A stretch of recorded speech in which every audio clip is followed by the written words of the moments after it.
Study ଅନୁସାରେ ଆଜିର ଝିଅମାନେ ସ୍ତନକୁ ବଡ଼ କରିବାକୁ ପସନ୍ଦ କରୁଛନ୍ତି। ଚାଣକ୍ୟ ନୀତି ଅନୁସାରେ ସ୍ତ୍ରୀମାନଙ୍କ ସେକ୍ସର ଭୋକ ପୁରୁଷ ତୁଳନାରେ 8 ଗୁଣ ଅଧିକ ହୋଇଥାଏ। ଯେଉଁ ସ୍ତ୍ରୀମାନଙ୍କୁ ଇଷ୍ଟ୍ରୋଜେନ୍ ହର୍ମୋନ୍ ଅଧିକ ଥାଏ ସେ ଅଧିକ ସେକ୍ସ ପାଇଁ ବ୍ୟାକୁଳ ହୋଇଥାନ୍ତି। ଯେଉଁ ପୁରୁଷମାନଙ୍କ ଟେଷ୍ଟୋଷ୍ଟେରୋନ୍ ହର୍ମୋନ୍ ଅଧିକ ଥାଏ ସେମାନେ ବେଶୀ ସମୟ ସେକ୍ସ କରିପାରନ୍ତି। ଷ୍ଟଡି ଅନୁସାରେ ଆଜିର ସମୟରେ 60 ବର୍ଷର ବୟସ୍କ ମଧ୍ୟ 25 ବର୍ଷର ଝିଅଙ୍କୁ ପେଲିବାକୁ ଚାହୁଁଛନ୍ତି।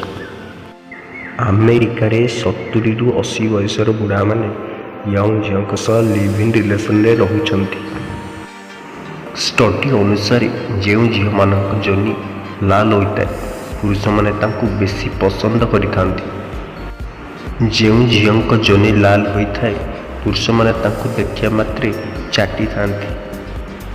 ସାଇକୋଲୋଜି ଅନୁସାରେ ଯେଉଁ ମହିଳାଙ୍କ ଯୋନି ଲାଲ ହୋଇଥାଏ ସେମାନେ ସେକ୍ସ ସମୟରେ ପୁରୁଷଙ୍କୁ ବେଶୀ ଆନନ୍ଦ ଦେଇଥାନ୍ତି।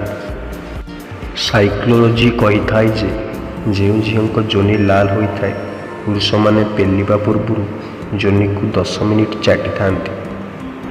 ସାଇକୋଲୋଜି ଅନୁସାରେ ନାଲି ଯୋନି ଥିବା ମହିଳାମାନେ ଭାରି ସେକ୍ସ ପ୍ରିୟ ହୋଇଥାନ୍ତି।